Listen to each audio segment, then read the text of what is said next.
And now we bring you part 2 of a News 3 special report. Yesterday we introduced you to a nurse working at the Poplar Bluff VA who answered a call to action during the COVID-19 pandemic. That's right. She puts the needs of veterans hundreds of miles away a priority over her own. Brooke Slyer joins us in the studio with the second part of this story. Brooke. Well, good morning. Years ago, when Brandy McAtee first started working at the VA, she signed up for a program called DEMPS. If there is a disaster or national emergency, she could be called to help out. Her time came on June 8th, being deployed to a state-run veterans home in Maryland. Brandy spent 2 weeks filling in for staff as they recovered from the virus, but would soon find out they weren't the only ones with COVID. I was excited to get to go do something that I love to do, but I was a little apprehensive. Safety measures to protect her and the other volunteers were expected. We call them bunny suit or like space suits. And then I had to wear a face shield. And then I had my N95 mask.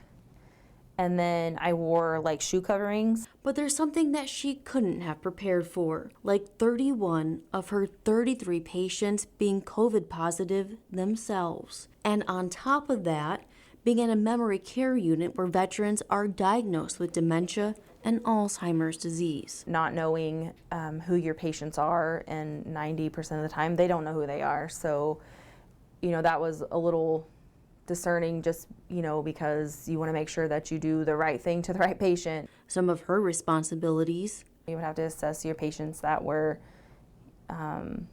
sick or actively dying. Then relaying that to the doctor and carrying out their orders for the patient. Brandy says she didn't want any of those in her care to suffer from the virus. If I thought somebody was having trouble breathing, or if I thought, they were just super uncomfortable, fidgety, whatever, then, obviously the medication that was prescribed to help, that's what I did. So when you go home, I'm gonna need you to take your medicine like the doctor prescribed. During her time there, 2 patients did pass away, both in their 90s. They were positive for COVID, so I know that didn't help the matter at all. However, she believes the 2 DEMPS groups before her had several patients lose their lives. I would say it's safe to say probably the 2 groups before me probably had a way harder time than I did.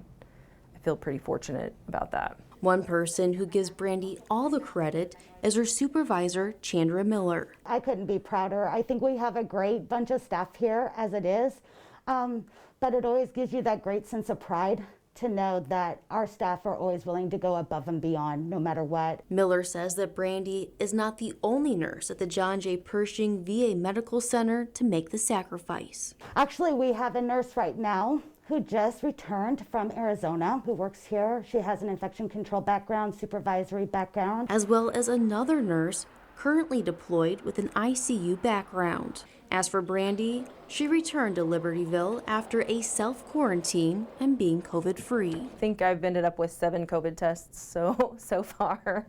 So they're all negative, thank goodness. Looking back to not so long ago, I would do it again. I would do it again. Maybe being an inspiration to those who just need a little faith to believe in themselves.